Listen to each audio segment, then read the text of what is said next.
बजिला के छोरा हमारा अरे आगे ढीला हो है। आज ये सबनम जी एक बार उधर से कह के आइए, उसके बाद उधर कहिए कि अरे बजिला के छोरा हमारा अरे आगे ढीला हो है। भैया एक मिनट, सबनम जी कहेंगे, हम बोल देते हैं, उसके बाद गा के आप उनको सुनाइए। हेरे सहरसा जिला के छौरा भरे रंगीला। अच्छा कहिए तो जो हम गाए थे सहरसा जिला के छौरा, कहिए कहिए आप कहिएगा तो और अच्छा लगेगा, क्योंकि आपके लिए सॉन्ग है कि सहरसा जिला के छौरा बरीला। ताली हो जाए, ताली सबनम जी के लिए, जोरदार ताली। बेचारी जो भी कोशिश की लेकिन मेरे आवाज में मिला के स्केल से हटी नहीं, पटरी पर से ट्रेन नहीं ना उतरा था, ठीक था ना, ट्रेन चल सकती है लेकिन क्या बात है कि अरे बजिला के छोरा हमारा आगे ढीला हो।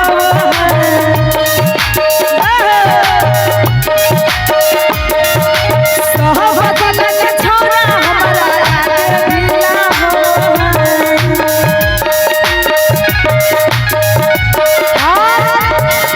हेरे सहरसा जिला के छौरा बड़े रंगीला हो। अरे सहरसा जिला के छौरा बड़े रंगीला हो।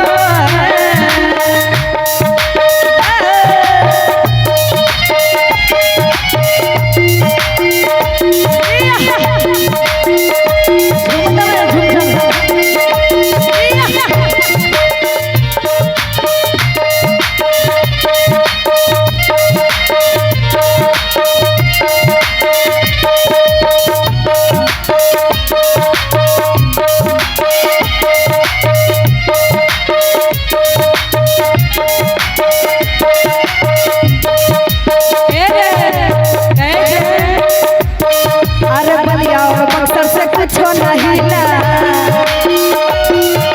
बलिया और बक्सर से कुछो नहीं ला, सहरसा के छोरा सरकारो हकीला। भैया कैसे के अरे बलिया और बक्सर से कुछो नहीं ला, सहरसा के छौरा सब गारो है किला। अरे अच्छा अच्छा के देखी पसीना से दहिया गीला हो। अरे सुंदर सुंदर के देखी पसीना से दहिया गीला हो। अरे सहरसा जिला के छौरा बड़े रंगीला हो।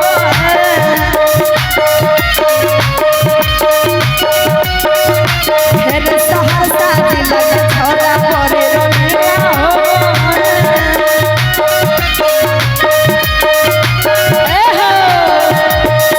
बजिला के छौरा हमारा आगे ढीला हो।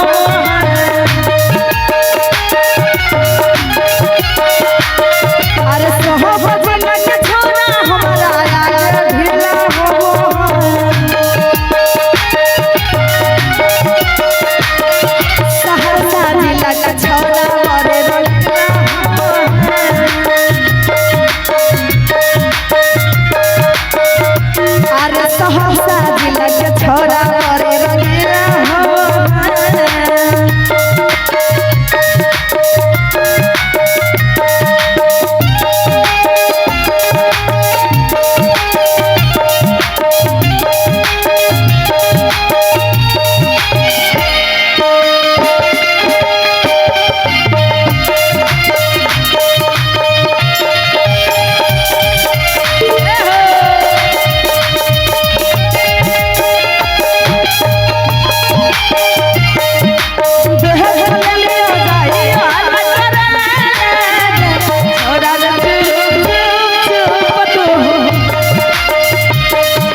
है जे कि अरे हाथवा में पेनही कैसा छोरा घरिया गला में रखो ही कई हरदम गमछिया।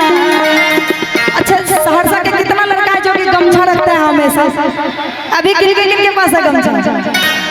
गाना में कुछ गलत नहीं लिखा हुआ है, देख रहे हैं ना, सबके पास है अभी भी।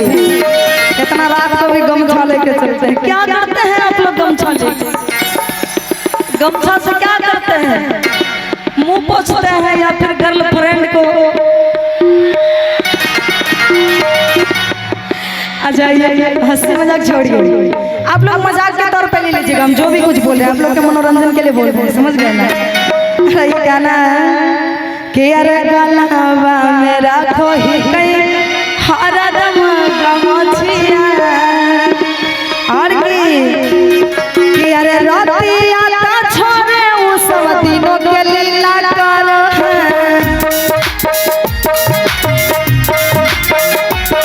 अरे रतिया ता छोरे उ सब दिनों के लीला करो।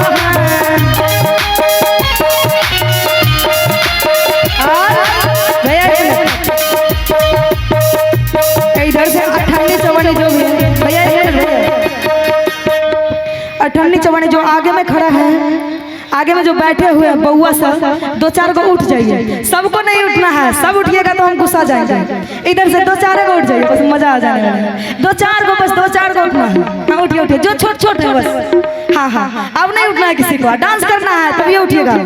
जो शर्माइएगा वो नहीं उठना है। कि हे रे सहरसा जिला के छोरा बड़े रंगीला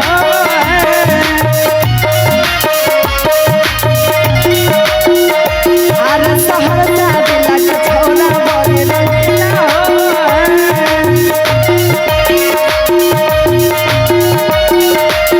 हे रे सहरसा जिला के छोरा हमारा आगे ढीला